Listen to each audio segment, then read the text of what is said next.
والصلاة والسلام على من لا نبي بعده. أما بعد فأعوذ بالله من الشيطان الرجيم. بسم الله الرحمن الرحيم. قاف القرآن المجيد بل عجبوا أن جاءهم منذر منهم فقال الكافرون هذا شيء عجيب فإذا متنا وكنا ترابا وذلك رجع بعيد قد علمنا ما تنقص الأرض منهم وعندنا كتاب حفيظ بل كذبوا بالحق لما جاءهم فهم في أمر مريج أفلم ينظروا إلى السماء فوقهم كيف بنيناها وزيناها وما لها من فروج والأرض مددناها والقينا فيها رواسي وأنبتنا فيها من كل زوج مهيج تبصرة وذكرى لكل عبد منيب ونزلنا من السماء ماء مباركا فأنبتنا به جنات وحب الحصيد والنخل باسقات لها زرع نضيد رزقا للعباد وأحيينا به بلدة ميتا كذلك الخروج كذبت قبلهم قوم نوح وأصحاب الرس وثمود وعاد وفرعون وإخوان لوط وأصحاب الأيكة وقوم تبع كل كذب رسلا فحق وعيد أفعينا بالخلق الأول بل هم في لبس من خلق جديد.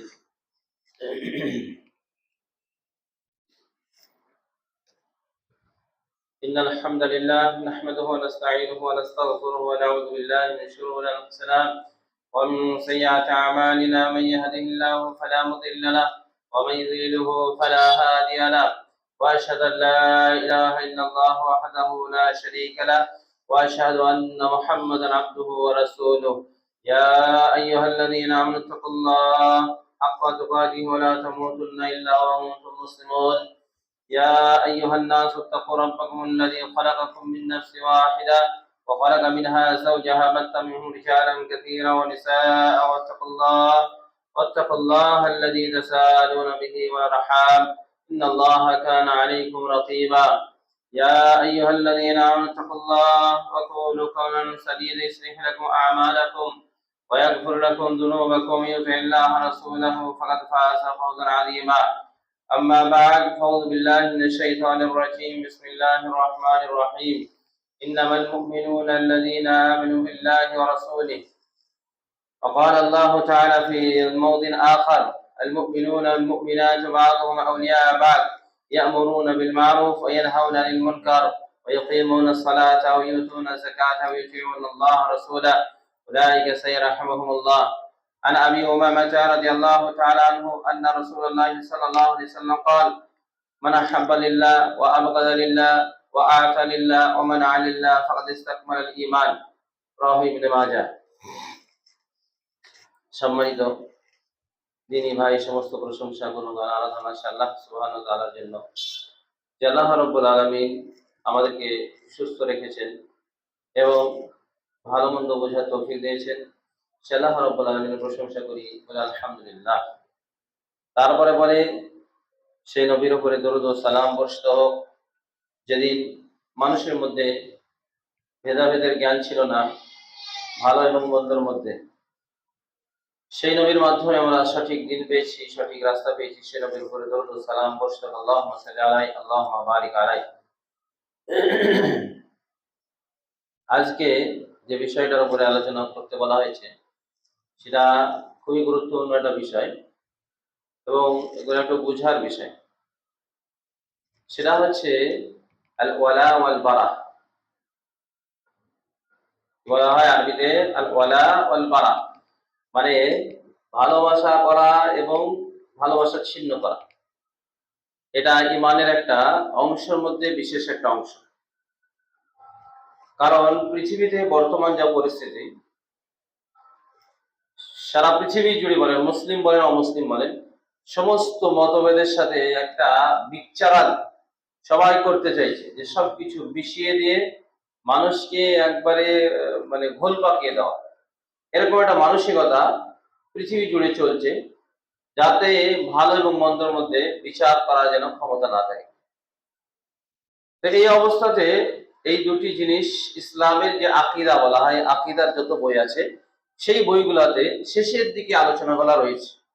মানে এটা ঈমানের একটা ওয়াজিবি রুকুন বা ইমানের শর্ত মধ্যে একটা শর্ত, এবং ইমানের যে পূর্ণতা, এই পূর্ণতার মধ্যে একটা পূর্ণতা।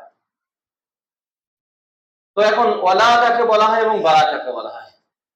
ওয়ালা শব্দটার শাব্দিক কয়েকটা অর্থ দিয়েছে। একটা অর্থ হচ্ছে আল মহাব্বত, ভালোবাসা করা, অথবা আর একটা অর্থ নুসরা, সাহায্য সহযোগিতা করা। আর বারা শব্দের অর্থ হচ্ছে যে সম্পর্ক ছিন্ন করা, দূরে থাকা, বিরত থাকা। এইসব অর্থগুলা যারা আবিধানিক যে অর্থ, ডিকশনারি যে অর্থ, সেই অর্থ হিসাবে এগুলো ব্যবহার করেছে। ইসলামের দৃষ্টিতে ওয়ালা এবং বারা বলা হয় যে আল্লাহ রাব্বুল আলামিনের জন্যই একটা মানুষের সাথে সম্পর্ক রাখা, এবং আল্লাহ রাব্বুল আলামিনের জন্যই একজনের সাথে সম্পর্ক ছিন্ন করা। বিষয়গুলো আরো স্পষ্ট হবে। ইমাম ইবনে তাইমিয়ার ছাত্র আল্লামা ইমাম ইবনুল কাইয়িম রাহিমাহুল্লাহ বলেছেন, আল ওয়ালা এবং বারা, ওয়ালা হচ্ছে চার ধরনের হতে পারে, চার ধরনের হতে পারে। একটা হচ্ছে ওয়ালা কার সাথে যে সম্পর্ক রাখবে, ভালোবাসা রাখবে, মহব্বত রাখবে, সেটা প্রথমটা হচ্ছে কাত্তাম, খাবারের মতো। কিছু মানুষের সাথে এরকম সম্পর্ক রাখতে হবে, যেমন একটা মানুষের জীবনে খাবার প্রয়োজন, না খেলে বাঁচে না, বাঁচবে না, ওরকম তাদের সাথে মহব্বত এবং ভালোবাসা রাখতে হবে। সেটা কি? যারা, যে সমস্ত উলামায়ে কেরাম, যারা সঠিক, যাদের আকীদা আছে, সহিহ আকীদা আছে, বিদআত নেই, শিরক নেই, হারাম নেই, তাদের সাথে সম্পর্ক রাখা। যেমন আল্লাহ রাব্বুল আলামিন বলেছেন, ইয়া আইয়ুহাল্লাযীনা আমানু কুনু মা'আস সাদিকিন, হে ঈমানদাররা তোমরা সত্যবাদীদের সাথে থাকো। ইয়া আইয়ুহাল্লাযীনা আমানু তাকুল্লাহ, আল্লাহকে ভয় করো এবং সত্যবাদীদের সাথে থাকো। তো এখানে সাহাবায়ে কেরামদেরকে বোঝানো হয়েছে। তো সেই ক্ষেত্রে বর্তমান পরিস্থিতিতে যারা সাহাবায়ে কেরামদের নীতিতে চলে, সেই সমস্ত আলেমদের সাথে, ওলামায়ে কেরামদের সাথে সম্পর্ক রাখা, প্রথমটা খাবারের মতো। দ্বিতীয়টা হচ্ছে ওষুধের মতন। দ্বিতীয়টা যে মহাব্বত কারোর সাথে করবে, সেটা কিসের মতন? ওষুধের মতন। ওষুধের মতন বলতে গেলে যে আপনার যারা আশেপাশে বসবাস করছে, তারা হয়তো দিন মানে না অথবা দিন বোঝে না, তাদের সাথে সম্পর্ক রাখা দাওয়াতের উদ্দেশ্যে। কি করা? দাওয়াতের উদ্দেশ্যে, যে তাদেরকে দাওয়াত দেওয়ার জন্য, অথবা দাওয়াত কথা পূর্ণ মাত্রায় তাদের কাছে পৌঁছে দেওয়ার জন্য, আল্লাহ এবং তার রাসূল সাল্লাল্লাহু আলাইহি সাল্লামের কথাকে পৌঁছে দেওয়ার জন্য তার সাথে সম্পর্ক রাখা, যতক্ষণ পর্যন্ত তার কাছে স্পষ্ট না করা যাচ্ছে যে ইসলামের সঠিক কথাটা, যে ইসলামের এটা সঠিক, এটা ভুল, স্পষ্ট হয়ে যাওয়ার পরে যদি মানে, তাহলে আলহামদুলিল্লাহ, সম্পর্ক চির সম্পর্ক থাকবে। আর যদি না মানে, তাহলে তার সাথে কি করতে হবে? দূরে থাকতে হবে। কারণ দাওয়াত পৌঁছে দেওয়া তার সাধ্য মতো প্রত্যেক ব্যক্তির উপরে এটা একটা ওয়াজিবি কর্ম। মানুষের কাছে দাওয়াত পৌঁছানো একটা ওয়াজিবি কাজ, যে দাওয়াত পৌঁছাতে হবে তার আত্মীয় স্বজন বা তার সাধ্য মতন, তার এলাকায় যেরকম তার জ্ঞান আছে, বুদ্ধি আছে, এবং সে যাদের সাথে উঠা বসা করে, তাদের কাছে বিষয়টা স্পষ্ট করে দেওয়া, ততদিন তার সাথে সম্পর্ক রাখা। 3 নম্বর হচ্ছে সম্পর্ক রাখা হচ্ছে আপনার রোগের মতন। যে রোগের সাথে কেউ সম্পর্ক রাখতে চায় না, এমন কিছু লোক আছে সমাজে, যাদের সাথে সম্পর্ক রাখলে সে নষ্ট হয়ে যাবে, তার আকীদা, ঈমান, চরিত্র, উঠা বসা, কথা, কর্ম সব নষ্ট হয়ে যাবে। তাহলে তাদের সাথে, যেমন মানুষ অসুখকে দেখে ভয় পায়, দূরে থাকতে যথেষ্ট চেষ্টা করে, এরকম ভাবে দূরে থাকতে হবে। এর ব্যাপারে আলেমরা বলেছেন, বিশেষ করে যে আলেমের সু যারা বলছে, পথভ্রষ্ট আলেম, তারা তো যুক্তি বুদ্ধি দিয়ে অনেক কিছু বুঝিয়ে দিতে পারে, তো তাদের থেকে দূরে থাকতে হবে যখন বিষয়টি স্পষ্ট হয়ে যাবে। কারণ তারাও সাধারণ মানুষকে বিভ্রান্তি করে। এটা আল্লাহ রাব্বুল আলামিন কোরআনের মধ্যে বলেছেন, ইয়া আইয়ুহাল্লাযীনা আমানু লা তাত্তাখিযুল, ইয়া আইয়ুহাল্লাযীনা আমানু, ইয়া আইয়ুহান নাস, হে মানুষেরা, তোমরা কি করো? ওয়ামিনান নাসি, মানুষের মধ্যে কিছু মানুষ কি করেছেন, ইয়াত্তাখিযু আহবারা ওয়া রুহবান, রাহবার এবং রুহবানদেরকে তাদের রব হিসেবে গ্রহণ করেছে। সূরা তাওবাতে আল্লাহ তাআলা দুইবার আয়াতটা নিয়েছেন যে রাহবার এবং রুহবান মানে ধর্মগুরু এবং ধর্মবিরোধীদেরকে গ্রহণ করেছে। ধর্মগুরু এবং ধর্মবিরোধীদেরকে গ্রহণ করেছে, আর তারা কি করে, মানুষকে পথভ্রষ্ট করে। তাহলে 3 নম্বর যেটা, সেটা হচ্ছে রোগের মতো যে পরিস্থিতি, এই রোগ যেমন মানুষ দূরে থাকে, এরকম যারা পথভ্রষ্ট করবে তাদেরকে হিদায়াতের পথে নিয়ে আসা খুব কঠিন, বা তাদের এত জ্ঞান আছে যে তাদেরকে একটা সাধারণ মানুষ বুঝাতে পারবে না, বা তারা বুঝবে না, এত বেলাইন তারা হয়ে গেছে, তখন তার ছেড়ে দূরে থাকে। আর 4 নম্বরটা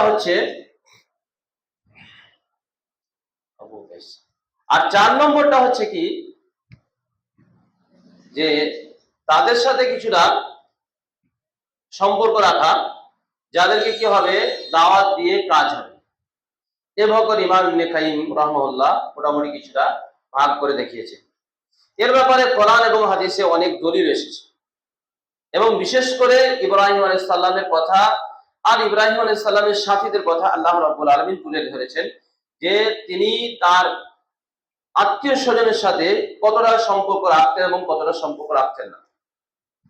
ইব্রাহিম আলাইহিস সালামের ব্যাপারে আল্লাহ তাআলা কোরআনে বলেছেন, قد كانت لكم أسوة حسنة في إبراهيم والذين معه إذ قالوا لقومهم إنا براء منكم ومما تعبدون من دون الله كفرنا بكم وبدا بيننا وبينكم। আল্লাহ রাব্বুল আলামিন দুইজন ব্যক্তির বা দুইজন নবীকে সমস্ত মানুষের জন্য আদর্শ হিসেবে তুলে ধরেছেন। একটা হচ্ছে মুহাম্মদ সাল্লাল্লাহু আলাইহি সাল্লাম, উত্তম আদর্শ হিসেবে মুহাম্মদ সাল্লাল্লাহু আলাইহি সাল্লাম, যেটা সূরা আহজাবে আছে। দ্বিতীয় কথা হচ্ছে সূরা মুমতাহানে ইব্রাহিম আলাইহিস সালামের কথা আল্লাহ রাব্বুল আলামিন তুলে ধরেছেন, যে ইব্রাহিম আলাইহিস সালামের ভিতরে এবং তার সাথীদের ভিতরে তোমাদের জন্য উত্তম আদর্শ আছে।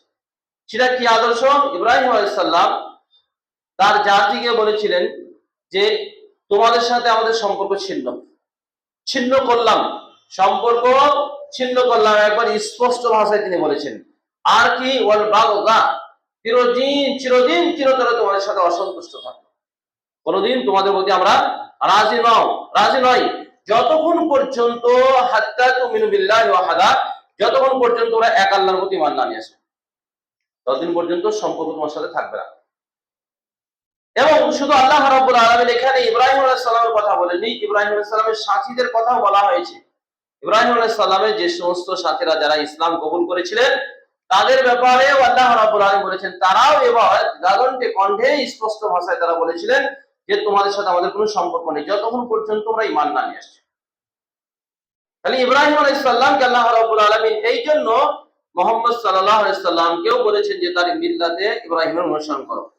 ইব্রাহিম আলাইহিস সালামও এটা ঘোষণা দিয়েছিলেন স্পষ্টভাবে যে তাদের সাথে সম্পর্ক রাখিও না, বা তোমাদের সাথে আমার সম্পর্ক রাখছি না যতক্ষণ পর্যন্ত ঈমান না নিয়ে আসছো।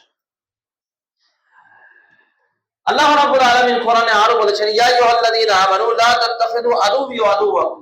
সূরা মুমতাহানাতে আল্লাহ রাব্বুল আলামিন বলেছেন, হে ঈমানদাররা, তোমরা আমার দুশমন এবং তোমাদের যারা দুশমন তাদের সাথে সম্পর্ক করিও না। যারা আমার দুশমন এবং তোমাদের দুশমন তাদের সাথে সম্পর্ক রাখিও না। ইয়া আইয়ুহাল্লাযীনা লা তাত্তাখিযু আদুওয়ি ওয়া আদুওয়াকুম, তোমাদের যারা শত্রু করে দিনের ক্ষেত্রে তাদের সাথে সম্পর্ক, যারা তোমাদেরকে দিন থেকে, মদিনা থেকে, মক্কা থেকে যারা বাহির করে দিয়েছে এবং তোমাদের ঘর থেকে বাহির করে দিয়েছে, রাসূলুল্লাহ সাল্লাল্লাহু আলাইহি সাল্লামকে বাহির করে দিয়েছে, তাদের সাথে তোমরা সম্পর্ক রাখিও না। তখন সাহাবায়ে কেরামদের কিছু সাহাবী, একটা ঘটনা সূরা মুমতাহানার অবতীর্ণ হওয়ার কারণ হচ্ছে, কিছু সাহাবী মক্কা থেকে মদিনায় যারা হিজরত করে চলে এসেছিলেন, বেশিরভাগ সাহাবীর আত্মীয়স্বজন সেখানে ছিলেন। কিন্তু মুহাম্মদ সাল্লাল্লাহু আলাইহি সাল্লাম যখন মক্কা জয় করার জন্য, ফাতাহ করার জন্য বেশ কিছু সাহাবীদেরকে নিয়ে, মানে যারা বিশেষ সাহাবী তাদেরকে নিয়ে বিশেষভাবে পরামর্শ করছিলেন যে মক্কাতে হামলা করতে হবে আর ওই কাবা ঘরকে জয় করতে হবে, আমাদের হাতে নিয়ে আসতে হবে। তো রাসূলুল্লাহ সাল্লাল্লাহু আলাইহি ওয়াসাল্লাম এই কথাটা বিশেষ সাহাবীকে বলেছিলেন, আর বিশেষ সাহাবীর মধ্যে হাতিম ইবনে আবি বালতা রাদিয়াল্লাহু তাআলা আনহু, ইনি বদরের সাহাবী। তো ওনার মক্কাতে কোনো আত্মীয় স্বজন ছিল না, কিন্তু স্ত্রী, সন্তান, মালধন সবাই ছিল। তো উনি কি করলেন, একটা চিঠি লিখে পাঠিয়ে দিলেন একটা মহিলার মাধ্যমে, আর বলে দিলেন যে মোহাম্মদ সাল্লাল্লাহু আলাইহি সাল্লাম এমন ভাবে রেডি হয়েছেন, এমন ভাবে প্রস্তুতি নিয়েছেন যে মক্কার কারো ক্ষমতা নাই ঠেকানো। তবে আমি তোমাদের প্রতি দয়া করছি, তোমরা আমার সন্তান এবং আমার স্ত্রী আর আমার মালধনের প্রতি দয়া করবে। আর এই চিঠি লিখে দেওয়ার পরে রাসূলুল্লাহ সাল্লাল্লাহু আলাইহি ওয়াসাল্লামকে জিবরাইল আলাইহিস সালাম এসে জানিয়ে দিলেন আর বললেন যে তুমি যেটা কাজ গোপন ভাবে করতে যাচ্ছিলে সেটা প্রকাশ হয়ে যাচ্ছে। দেখো গা, ওই রওজাতুল খাক নামক একটা পাহাড় আছে, সেই পাহাড়ের নিচে একটা মহিলা যাচ্ছে, যার কাছে চিঠি আছে। তো রাসূলুল্লাহ সাল্লাল্লাহু আলাইহি সাল্লাম তিনজন সাহাবীকে পাঠালেন, আলী রাদিয়াল্লাহু তাআলা আনহু, মিকদাদ রাদিয়াল্লাহু তাআলা আনহু, মিকদাদ ইবনে মাদি কারিব রাদিয়াল্লাহু তাআলা আনহু, আরেকজন সাহাবী। এই তিনজন সাহাবীকে রাসূল সাল্লাল্লাহু আলাইহি ওয়াসাল্লাম পাঠালেন। আর পাঠানোর পরে আলী রাদিয়াল্লাহু তাআলা আনহু ঘোড়া দিয়ে দৌড়ে গেলেন আর দেখছে ঠিক সেখানেই মহিলা যাচ্ছে। কোথায়? ওই রওজাতুল খাক নামক যে পাহাড় আছে সেই পাহাড়ের নিচে যাচ্ছে। তো আলী রাদিয়াল্লাহু তাআলা আনহু বললেন যে তোমার কাছে চিঠি আছে, দাও। সে মহিলা বলল যে না, আমার কাছে চিঠি নেই। তারপরে আলী রাদিয়াল্লাহু তাআলা আনহু আরো চাপ দিয়ে বললেন যে আছে, মুহাম্মদ সাল্লাল্লাহু আলাইহি ওয়াসাল্লাম বলেছেন অবশ্যই আছে, দিতে হবে। বলল না, নেই। বলছে যদি চিঠি না দাও লা আজরান্নাকুম, তোমাকে একবার উলঙ্গ করে আমি চিঠি বার করে দেব। কারণ মুহাম্মদ সাল্লাল্লাহু আলাইহি ওয়াসাল্লাম মিথ্যা কথা বলেন না, আর তিনি আল্লাহর পক্ষ থেকে বলেছেন। তখন মহিলা কি করলেন, চুলের খোপা থেকে চিঠিটা বাইর করে দিলেন। তো তাতে লেখা ছিল এটাই যে মিন আবি বিনতে হাতিম বিন, হাতিম বিন আবি বালতার পক্ষ থেকে চিঠি লেখা হচ্ছে মক্কার মুশরিকদেরকে। আর রাসূলুল্লাহ সাল্লাল্লাহু আলাইহি ওয়াসাল্লাম হাতে যখন পড়লো, সাহাবায়ে কিরামরা পড়ে দেখলেন। তো তারপরে হাতিম বিন আবি বালতা রাদিয়াল্লাহু তাআলা আনহুকে আল্লাহ রাসূল সাল্লাল্লাহু আলাইহি ওয়াসাল্লাম ডেকে পাঠালেন আর বললেন তুমি এমন কাজ করেছো কেন? বলল দেখেন রাসূল সাল্লাল্লাহু আলাইহি ওয়াসাল্লাম, আপনার বিরোধিতা করা আমার অন্তরে সামান্য পরিমাণও নেই যে আপনার বিরোধিতা করব। কিন্তু আমার পরিস্থিতি এরকম, আমার সেখানে কোনো বংশ নেই, শুধু স্ত্রী আছে, সন্তান আছে, মালধন আছে, সেই রক্ষার জন্য তাদের প্রতি কিছুটা দয়া করে, যাদের তারা দয়া করে। তো ওমর রাদিয়াল্লাহু তাআলা দুটি বর্ণনা এসেছে। ওমর রাদিয়াল্লাহু তাআলা একটা হাদিস এসেছে, আর একটা খালিদ বিন ওয়ালিদ রাদিয়াল্লাহু তাআলা বলছেন আপনি হুকুম দেন যে এই মুনাফিক হয়ে গিয়ে হত্যা করব। তো রাসূলুল্লাহ সাল্লাল্লাহু আলাইহি সাল্লাম বললেন যে না, একে হত্যা করতে হবে না। আল্লাহ রাব্বুল আলামিন যারা বদরী সাহাবী, যারা ইসলামের প্রথম যুদ্ধে যারা অংশগ্রহণ করেছে, তাদের সব গুনাহ মাফ করে দিয়েছে। আল্লাহ তাআলা বলেছে কাদ গাফারতু লাকুম মা শিতু, যা ইচ্ছা তাই করো, সব মাফ করে দেওয়া হয়েছে। এদের একটা বিশেষ অফার আল্লাহ রাব্বুল আলামিন দিয়েছিলেন, সুবিধা দিয়েছিলেন। জানেন যে এরা ভুল করবে না, ইচ্ছাকৃতভাবে ভুল করবে না, তাই আল্লাহ রাব্বুল আলামিন তাদের ঈমানের পরীক্ষা নিয়ে নিয়েছেন। তাই আল্লাহ রাব্বুল তাদেরকে মাফ করে দিয়েছেন। এই আয়াতকে, এই ঘটনাকে কেন্দ্র করে সূরা মুমতাহানার অনেক কটা আয়াত অবতীর্ণ হয়েছে এবং সেখানে ইব্রাহিম আলাইহিস সালামের ঘটনাটাও তুলে ধরা হয়েছে যে কি করে সম্পর্ক রাখতে হবে আর কি করে সম্পর্ক রাখতে হবে না, কাদের সাথে সম্পর্ক রাখতে হবে, কাদের সাথে সম্পর্ক রাখতে হবে না। এই ফার্স্টে এই আয়াতটা বলা হয়েছে ইয়া আইয়ুহাল্লাযীনা আমানু লা তাত্তাখিযু আদুওয়ি ওয়া আদুওয়াকুম, এই ইমানদাররা তোমরা যারা তোমাদের দুশমন এবং আল্লাহর দুশমন তাদের সাথে সম্পর্ক রাখবে। যারা তোমাদেরকে ঘর থেকে বাহির করে দিয়েছে, রাসূলকে ঘর থেকে বাহির করে দিয়েছে এবং তোমাদের দ্বীনের বিরোধিতা করে, দ্বীনের জন্য একে অপরের সহযোগিতা করে, তাদের সাথে তোমরা কি করো, বন্ধুত্ব, অন্তরঙ্গ বন্ধুত্ব করিও না। আল্লাহ রাব্বুল আলামিন স্পষ্ট ভাষায় তাদেরকে কি করলেন, নিষেধ করলেন, কারণ তারা সুযোগ নিয়ে অসৎ ব্যবহার করবে। এবং আল্লাহ রাব্বুল আলামিন এখানে আরো বললেন যে তাদের সাথে বন্ধুত্ব করা নিষেধ নেই যারা দ্বীনের ব্যাপারে বিরোধিতা করবে না। যারা দ্বীনের সূরা মুমতাহানা প্রায় পড়ে নেবেন, মানে প্রথম রুকুটা সবটাই, তাদের সাথে বন্ধুত্ব করা কোনো সমস্যা নেই যারা দ্বীনের ব্যাপারে কি করে না, বিরোধিতা করে না। তারা মুশরিকদের ব্যাপারে বলা হয়েছে। দ্বীনের ব্যাপারে যারা বিরোধিতা করে না এবং তোমাদেরকে ঘর থেকে বাহির করে দেয় না, আর তোমাদের দ্বীনের ব্যাপারে একে অপরের সহযোগিতা করে না, তাদের সাথে তোমরা বন্ধুত্ব করতে পারো, সম্পর্ক রাখতে পারো। তাহলে এখানেও আল্লাহ রাসূল সাল্লাল্লাহু আলাইহি সাল্লামের জামানাতে ঘটনা ঘটেছিল, যে স্পষ্ট করেছিল যদি দ্বীনের ব্যাপারে বিরোধিতা করে তাহলে তাদের সাথে সম্পর্ক রাখা যাবে না, কারণ তারা দ্বীনের ক্ষতি করবে। আল্লাহ রাব্বুল আলামিন আরো বলেছেন ইয়া আইয়ুহাল্লাযীনা আমানু লা তাত্তাখিযু ইহুদা ওয়ান নাসারা, তোমরা ইহুদি এবং খ্রিস্টানদের সাথে মহব্বত রাখিও না, ভালোবাসা রাখিও না, কারণ তারা এক অপরের তারা বন্ধু। ইহুদি এবং খ্রিস্টানরা হচ্ছে কি এক অপরের বন্ধু। ওয়ামান ইয়াতাওয়াল্লা মিনকুম ফাইন্নাহু মিনহুম, তোমাদের মধ্যে যারা তাদের সাথে সম্পর্ক রাখবে, অন্তরঙ্গ বন্ধুত্ব রাখবে, তারা তাদের দলভুক্ত হয়ে যাবে। কি হবে? তারা তাদের দলভুক্ত হয়ে যাবে। আল্লাহ বলছেন যারা তাদের সাথে সম্পর্ক রাখবে তারা হচ্ছে জালেম, আর ইন্নাল্লাহা লা ইয়াহদিল কওমাজ জালিমিন, আল্লাহ রাব্বুল আলামিন জালেমদেরকে কখনোই হিদায়াত দেবেন না। তাহলে এখানে কয়েকটা বিষয় আল্লাহ রাব্বুল আলামিন এমনি দুনিয়ার ক্ষেত্রে কিছু সম্পর্ক প্রয়োজন ক্ষেত্রে, যেটা ইমাম ইবনে কাইয়্যিম বলেছেন, যেটা আমি বললাম, দুনিয়ার কিছু প্রয়োজনীয়তার সাথে সম্পর্ক রাখলে সাময়িক ভাবে সেটা একটা ভিন্ন কথা। রাসূলুল্লাহ সাল্লাল্লাহু আলাইহি ওয়াসাল্লাম বিভিন্ন সময়তে ইহুদি খ্রিস্টানদের সাথে বা মুশরিকদের সাথে সম্পর্ক রেখেছেন দুনিয়ার কিছু কাজকর্মের জন্য, কিন্তু দিনের জন্য তাকে সম্পর্ক রাখেনি। এখানে একটা বলার কথা, সেটা হচ্ছে যারা প্রাক্তন আহলে হাদিস তারা মোটামুটি গণনাতে বিশ্বাস করে। কি বিষয়ে বিশ্বাস করে? গণনাতে, মাথা গণনাতে বিশ্বাস করে যে এই সমাজের মধ্যে কতটা লোক আছে, ওই সমাজের মধ্যে কতটা লোক আছে, এই লোকগুলো আসলে ভালো হবে। এরা এক সময়তে হয়তো বিষয়গুলো ভেবেছিল গণতন্ত্র চিরতে অথবা ক্ষমতার জন্য, কিন্তু ইসলামী দৃষ্টিকোণ থেকে মাথা গণনাতে কোনো ইসলামের ফায়দা নেই যদি ইসলাম না মানে। এটা মোহাম্মদ সাল্লাল্লাহু আলাইহি সাল্লামের জামানাতেও অনেক, সহিহ মুসলিম একটা হাদিস, এক মুশরিক এসে বলছে আপনাকে জিহাদের ময়দানে সহযোগিতা করো। রাসূল সাল্লাল্লাহু আলাইহি ওয়াসাল্লাম বলেন না, সহযোগিতা নিব না তোমার। আবার আবার কিছুক্ষণ যাওয়ার পরে আবার বললো সহযোগিতা, বললো না সহযোগিতা নিব না। আবার তৃতীয়বার এসে বললো আমি ইসলাম কবুল করলাম। বললো ঠিক আছে, এখন আমি ইসলামকে মেনে নিলাম, এখন সহযোগিতা করো। তাহলে এখানে আমরা যেটা, যেহেতু এমন একটা দেশে বসবাস করি সেখানে সংখ্যায় বিশ্বাস করে মানুষ, এই সংখ্যাতে বিশ্বাস করে পরকালে নাজাত পাওয়া যাবে না।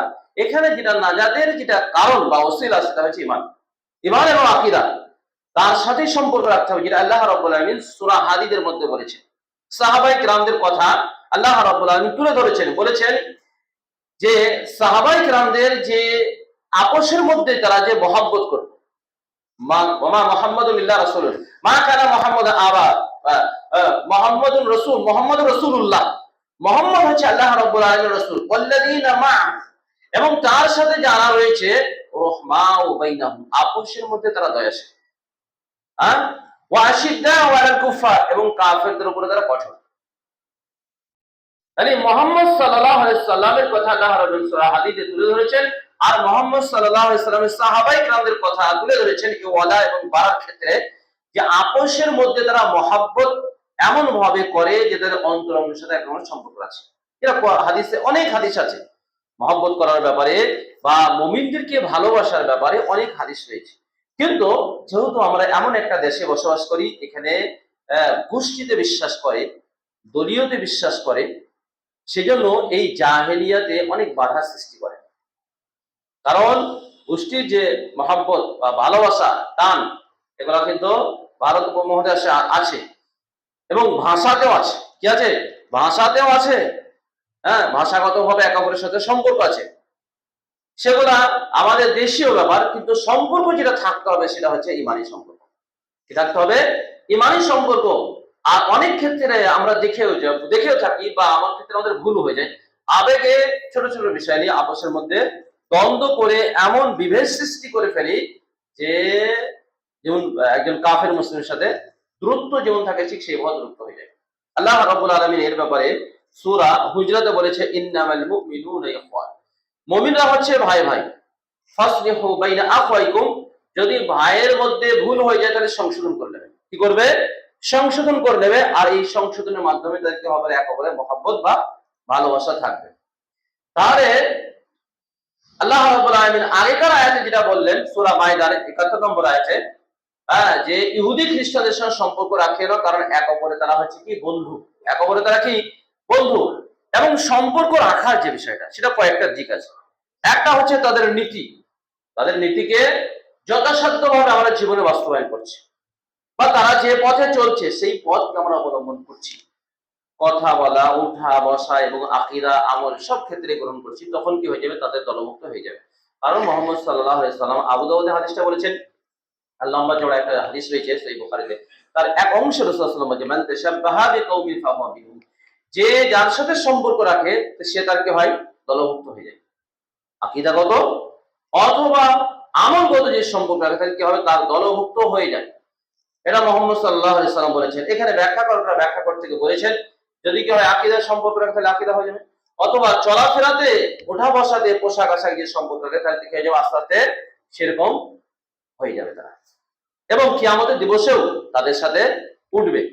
সেই জন্য বারাত এখতিয়ার করা, সম্পর্ক ছিন্ন করা বা সম্পর্ক রাখার যে বিষয়টা সেটা কার সাথে রাখবে এবং কার সাথে রাখবে না আল্লাহ এবং তার রাসূল সাল্লাল্লাহু আলাইহি সাল্লাম বলে দিয়েছেন। তবে এখানে একটা কথা, ছোট ছোট বিষয় যেগুলা মুমিনদের মধ্যে আছে সেগুলা কি করতে হবে, মেনিয়ে নিতে হবে। সেইগুলোর জন্য বিভেদ সৃষ্টি করা বা বিদ্বেষ সৃষ্টি করা এটা ইসলামের দাবি নয়, বা এটা ইমানদারের একটা কাজ নয়। আল্লাহ রাব্বুল আলামিন সূরা মাইদাতে বলেছেন, ইন্নামা ইন্নামা ওয়ালিয়ুকুমুল্লাহ, তোমাদের প্রকৃত বন্ধু হচ্ছে আল্লাহ রাব্বুল আলামিন। তোমাদের সত্যিকারের বন্ধু হচ্ছে আল্লাহ রাব্বুল আলামিন ও রাসূলুহু, এবং তার রাসূল সাল্লাল্লাহু আলাইহি সাল্লাম, ওয়াল্লাযীনা আমানু, এবং যারা ঈমান এনেছে। তারা ঈমানদারদের আবার গুণ বলেছে এখানে, শুধু ঈমানদার দাবিদার নয়। আল্লাযীনা ইউকিমুনাস সালাহ, যারা নামাজ কায়েম করে। নামাজ কায়েম করা বলতে 5 ওয়াক্ত নামাজ যারা পড়ে। ওয়া ইউতুনাজ যাকাত, এবং যাকাত দেয়। ওয়া হুম রাকিউন, এবং তারা আল্লাহ রাব্বুল আলামিনের জন্য বিনয় হয়। রুকু করে মানে বিনয় হয়, আল্লাহ রাব্বুল আলামিনের কাছে নত হয়। তাহলে এখানে আল্লাহ রাব্বুল আলামিন কার সাথে একজন ব্যক্তি মানে মহব্বত রাখবে, ভালোবাসা রাখবে, সেটা রাসূলুল্লাহ আল্লাহ রাব্বুল আলামিন নিজেই বলেছেন যে আল্লাহর সাথে সম্পর্ক রাখতে হবে। দেখতে হবে আল্লাহর সাথে সম্পর্ক রাখতে হবে। আল্লাহর সাথে সম্পর্ক রাখা মানে আল্লাহর প্রতি ঈমান নিয়ে আসা, এবং আল্লাহ রাব্বুল আলামিন যে সমস্ত নাম এবং গুণ যেভাবে বলা আছে সেই ব্যাখ্যা অনুপাতে সেভাবে তা বিশ্বাস করা এবং তার নিজের জীবনে বাস্তবায়ন করা। তবে আল্লাহ রাব্বুল আলামিন কে ওয়ালি হিসাবে বা বন্ধু হিসাবে গ্রহণ করা হবে। এবং রাসূলুল্লাহ সাল্লাল্লাহু আলাইহি সাল্লামকে ওয়ালি হিসাবে গ্রহণ করা বলতে গেলে রাসূলুল্লাহ সাল্লাল্লাহু আলাইহি সাল্লামকে ভালোবাসা। ভালোবাসা বলতে গেলে বোঝায় যে মুহাম্মদ সাল্লাল্লাহু আলাইহি সাল্লাম যা করেছেন সেগুলোকে গ্রহণ করা, যা করতে বলে সেগুলো ত্যাগ করা, তিনি যা নিয়ে এসেছেন সেগুলোর প্রতি ঈমান নিয়ে আসা, এবং তিনাকে সবচেয়ে বেশি ভালোবাসা দুনিয়ার অন্যান্য তুলনায়। তবে আল্লাহ রাসূল সাল্লাল্লাহু আলাইহি সাল্লামকে ওয়ালি হিসাবে গ্রহণ করা। আর মুমিনদেরকে ওয়ালি হিসাবে গ্রহণ করা বলতে গেলে তাদের জন্য হিতাকাঙ্ক্ষী হওয়া। যেমন সহিহ মুসলিমে একটা হাদিস রয়েছে, আল্লাহ রাসূল সাল্লাল্লাহু আলাইহি সাল্লাম বলেছে, আদ-দীনু নসিহা, দিন হচ্ছে হিতাকাঙ্ক্ষীর নাম। দিন মানে নসিহতের নাম, নসিহত মানে হিতাকাঙ্ক্ষী হওয়া। তো সাহাবায়ে কেরামরা বললেন, কেমন করে ওটা আমরা বুঝতে পারলাম না।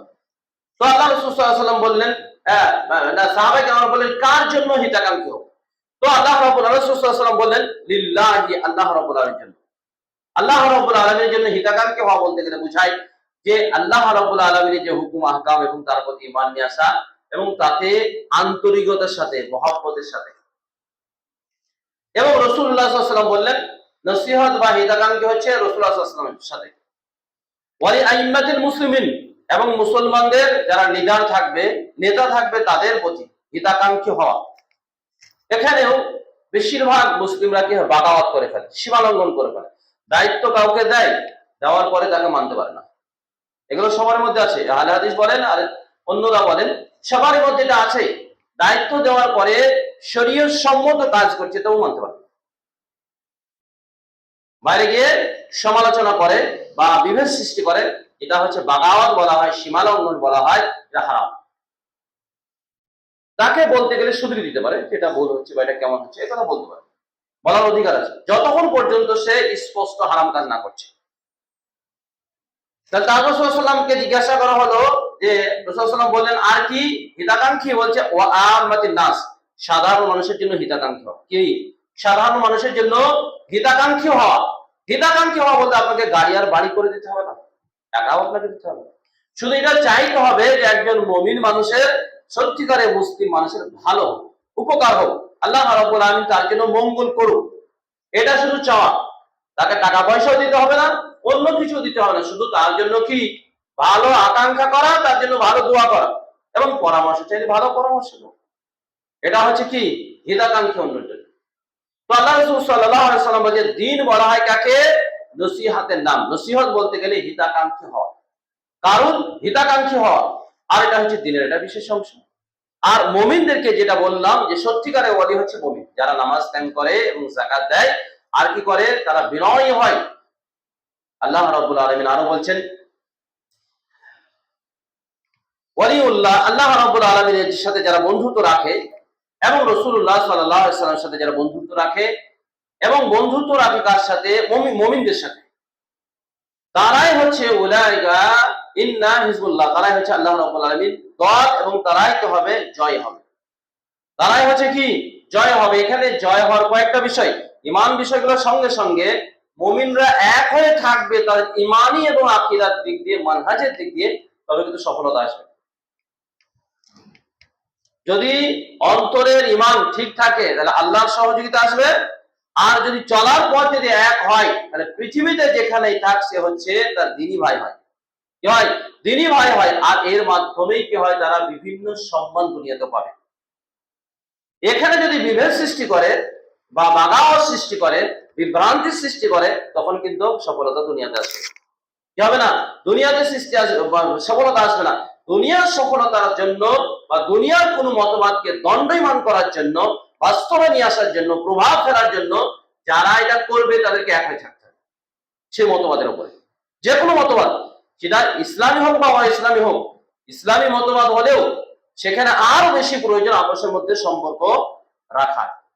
এটা একটা অপরিহার্য কাজ। তবে দুনিয়াতে সম্মানের সাথে বসবাস করতে পারবে না, হারি অপমান এবং জিল্লতি হবে। কারণ মাঝে মাঝে একে একে বংশের দিকে ফিরে গেল, অথবা দলের দিকে ফিরে গেল, অথবা টাকাওয়ালা লোকের দিকে ফিরে গেল, অথবা প্রভাবশালী লোকের দিকে ফিরে গেল। এগুলা ইমানের দুর্বলতা অথবা শয়তানের সাথে কি অসুস্থতাতে বিভিন্ন বিভ্রান্তি স্বীকার করতে পারে। সেই জন্য এগুলো থেকে সাবধান এবং সতর্ক থাকতে হবে।